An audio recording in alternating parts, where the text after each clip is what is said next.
कैसे जी? बुक निकाल लीजिए,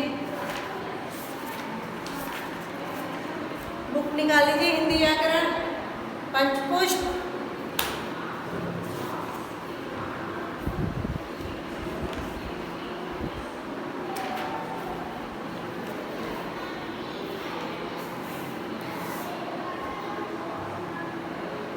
इसमें हमने क्या क्या पढ़ा था?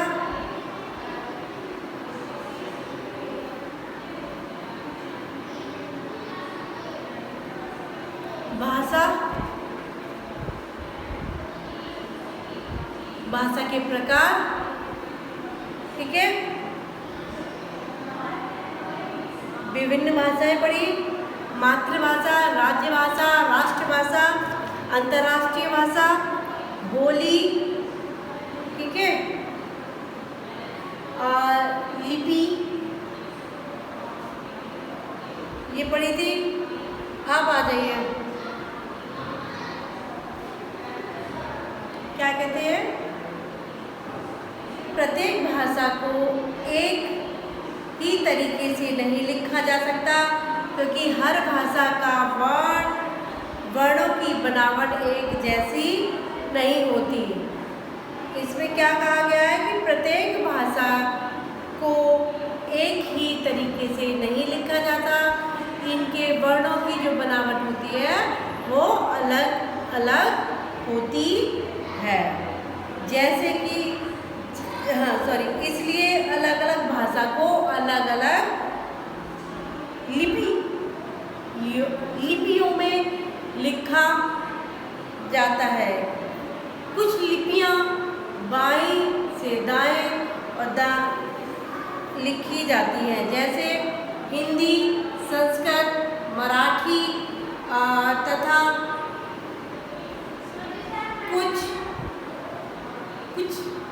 कुछ लिपियां दाईं से बाईं ओर की तरफ लिखी जाती है, दाईं से बाईं ओर की तरफ लिखी जाती है, जैसे कि उर्दू, अरबी, इस तरीके से, ठीक है।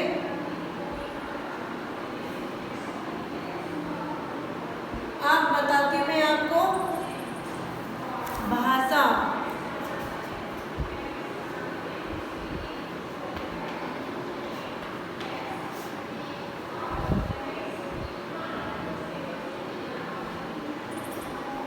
क्या कह रहे हैं, कुछ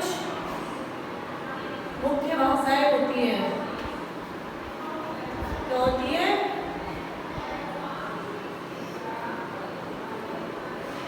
मुख्य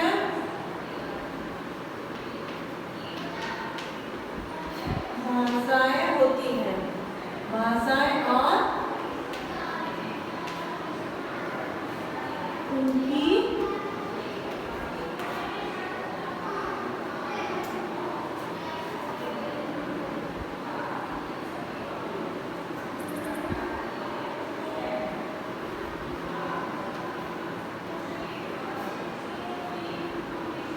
ठीक है।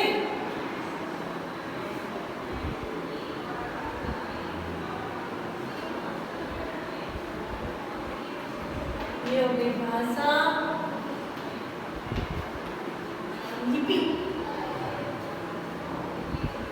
ये हमारी हिंदी, ओके, संस्कृत, फिर गुजराती,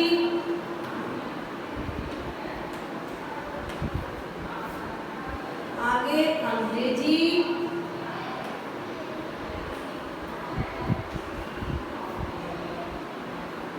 फिर पंजाबी,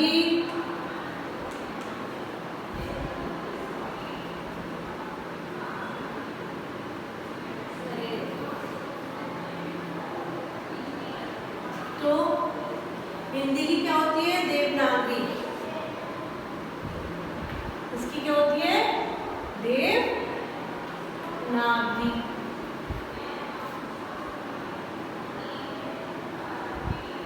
संस्कृत की भी देवनागरी। गुजराती की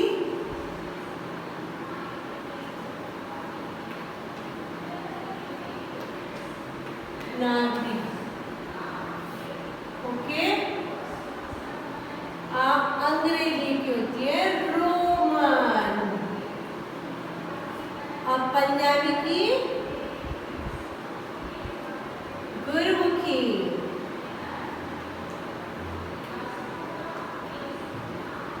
ठीक है, फिर इनके आगे इधर आ जाइए।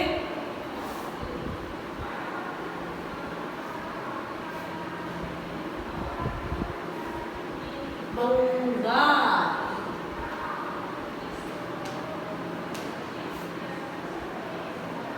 उर्दू,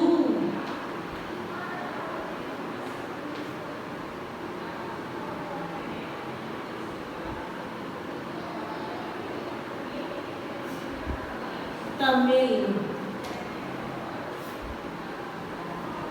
तो बंगाल की क्या होगी? बंगाली।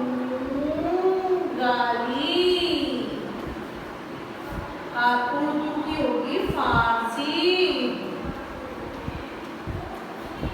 और तमिल की तमिल।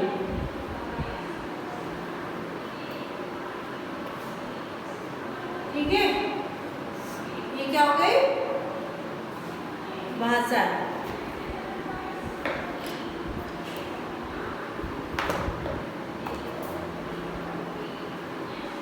अब व्याकरण यानी ग्रामर। किसी भाषा को शुद्ध लिखने बोलने के नियमों को ज्ञान कराने वाले विशेष ज्ञान को व्याकरण कहते हैं।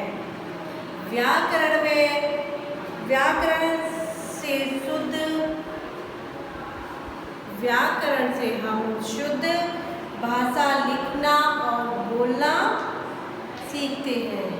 प्रत्येक भाषा का अपना क्या होता है? व्याकरण होता है। प्रत्येक भाषा का क्या होता है? प्रत्येक भाषा का अपना व्याकरण होता है। व्याकरण का ज्ञान क्या है? होने पर व्यक्ति भाषा का प्रयोग में कुशल हो सकता है। क्या है? व्याकरण का ज्ञान होने पर ही व्यक्ति अपनी भाषा में कुशल हो सकता है। जिस विद्या से हम भाषा को शुद्ध लिखना और बोलना सीखते हैं उसे व्याकरण कहते हैं। क्या कहते हैं? एक मिनट।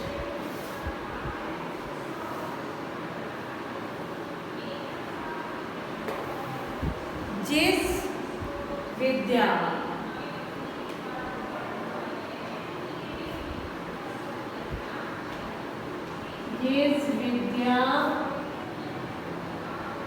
से हम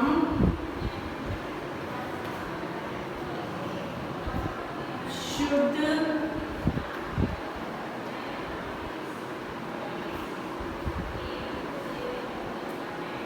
लिखना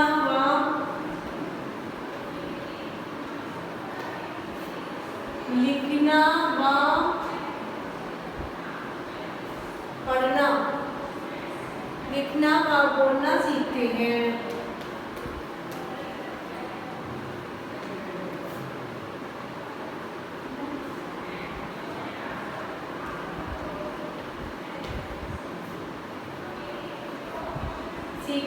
उसे क्या कहते हैं? व्याकरण कहते हैं। उसे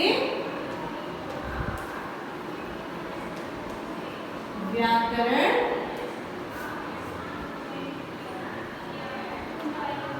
कहते हैं। ठीक है, क्या कहते हैं? जिस विद्या से हम शुद्ध लिखना व बोलना सीखते हैं उसे व्याकरण कहते हैं। ओके, ये हो गया। अब व्याकरण के कितने अंग होते हैं? पार्ट्स ऑफ ग्रामर 3 अंग होते हैं। कौन कौन से होते हैं?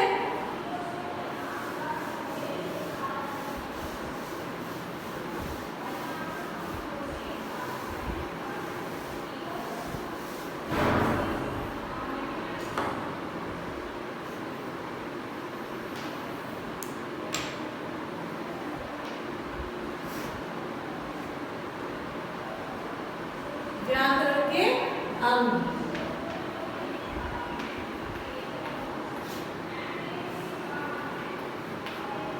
व्याकरण के 3 अंग होते हैं।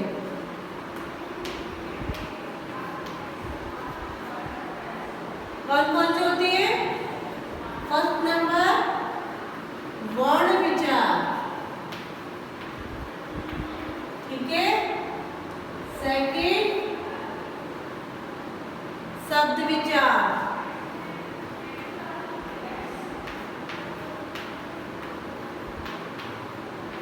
और थर्ड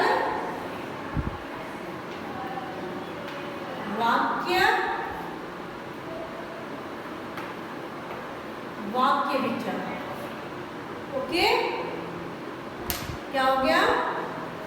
कौन कौन से अंग होते हैं? फर्स्ट वर्ण विचार, सेकंड शब्द विचार, फिर थर्ड वाक्य विचार। अब देखिए, अध्ययन की दृष्टि से व्याकरण के निम्नलिखित 3 अंग होते हैं। ये तो हो गया है ना। आप देख लीजिए, वर्ण विचार। वर्ण विचार किसे कहते हैं? किसी भाषा की सबसे छोटी इकाई वर्ण होती है। क्या होती है? किसी भाषा की सबसे छोटी जो इकाई होती है वो वर्ण होती है। वर्ण छोटी छोटी ध्वनियों, वर्ण छोटी छोटी ध्वनियाँ हैं। इन्हें छोटी छोटी ध्वनियों के मेल से शब्द बनता है। क्या बनता है? शब्द बनता है। वर्ण विचार के अंतर्गत वर्णमाला, वर्णों के भेद,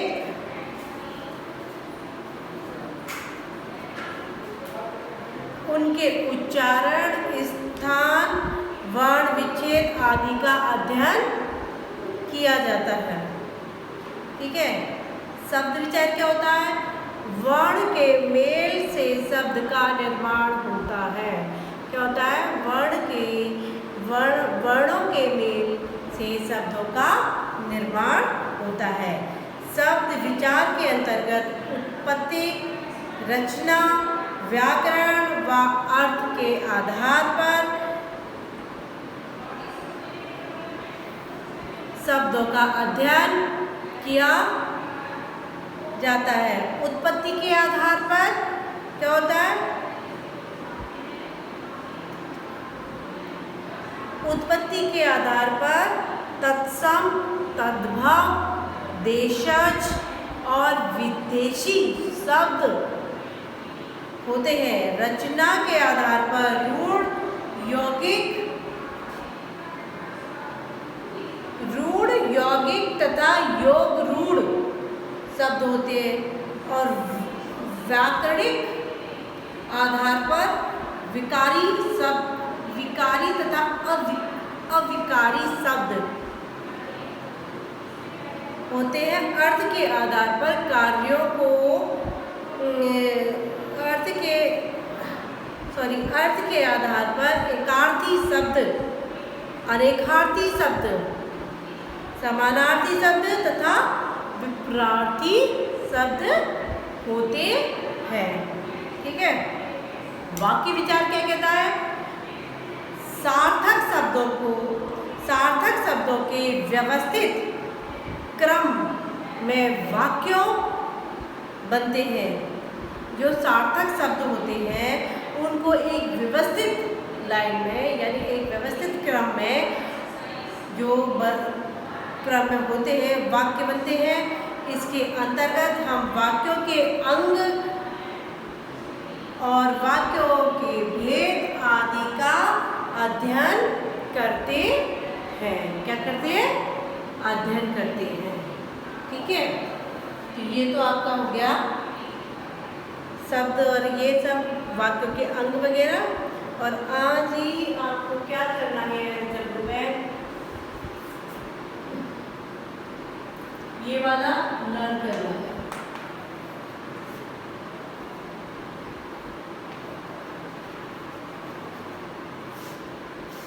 लर्न कर रहे हैं। व्याकरण के 3 अंक जो मैंने लिखा है आपको, और पाठ याद करना है।